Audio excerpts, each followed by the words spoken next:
Ibang klase talaga ang ipinakita neto ni Maverick and Missy sa Barangay Ginebra dahil nga nung nakalaban nga nila ang kanilang sister team na SMB, ibang-iba na nga to, hindi siya yung katulad dati na talagang hindi siya consistent dahil nga sa mga pinapakita niyang laro sa Barangay Ginebra.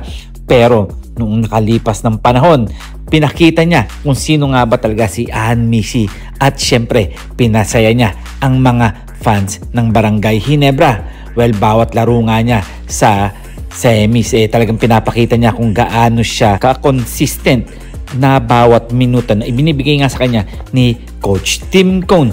Well, mga pare ko itong si Maverick and Missy talagang pinapatunayan niya na karapat dapat talaga siya sa Barangay Ginebra. Pero bago ang lahat mga pare ko, hindi lang naman siya ang gumawa o masyadong consistent ang mga bawat laro niya dahil nandyan din sila RJ Abarrientos na talagang parang veterano na nga maglaro dahil alam naman natin, di ba, mga naglaro na ito sa International League katulad nga sa mga Korea. At isa nga dito bakit nagagawa ni Maverick and Missy yung mga dapat gawin dahil dito kila RJ Abarrientos at syempre dito rin kila Stephen Holt ng mga rookie ng Barangay Ginebra. Well, kitang-kita naman natin kung gaano talaga kagaling neto si Ann Missy. Well, mawawala ba dyan sila Justin Brownlee na talagang bumubuhat sa Barangay Ginebra. Pero pinag-uusapan nga natin dito mga pare ko itong si Maverick and Missy dahil nga napaka-consistent ang kanyang laro. Pero sa napapansin ko mga pare ko parang di siya nabibigyan yata ng papuri ng mga fans o mga Barangay Ginebra.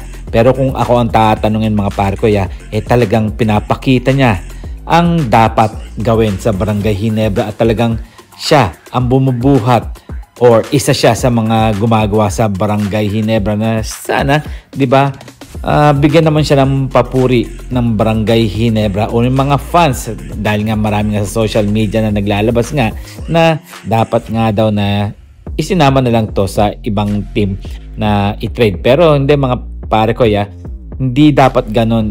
Si Maverick and Missy naman talagang pinapakita niya kung ano dapat gawin at talagang pinapatunayan niya talaga kay Coach Tim kung nakarapat dapat siyang gawin na first 5 din sa Barangay Ginebra. Well, syempre nagpapasalamat din to sa mga ka-teammate niya. Syempre, sino-sino ba ang mga ka-teammate niya? Nandyan na rin sila Scotty Thompson, sila Justin Brownlee, pati na rin sila Stephen Holt, RJ Abarrientos, Scotty Thompson at marami pang ibang player na talagang pinapasalamatan ni Maverick and Missy. Well, mga pare ko magaling talaga ito si Ann Missy lalo na kung binibigyan siya ng oras ni Coach Tim Cone. Well, kayo mga pare ko, ano ang inyong masasabi dito at ano ang inyong magiging komento? Ilagay nyo lang dyan at itype nyo. At syempre kung sino gustong magpa-shoutout ilagay nyo na rin dyan. Mag-uumpisa na rin tayo sa mga shoutout. So siguro hanggang dito na lang tayo at abangan na lang natin ang laban ng Barangay Ginebra ngayong darating na final na kalaban nga nila ang TNT Katropa na talagang mahirap kalabanin. So hanggang dito na lang tayo at huwag natin kakalimutan na mag-subscribe, mag-comment, like, and share. And please click the bell para ma-receive ninyo lahat ang aking notification. So see you for my next video. See you for my next vlog. God bless.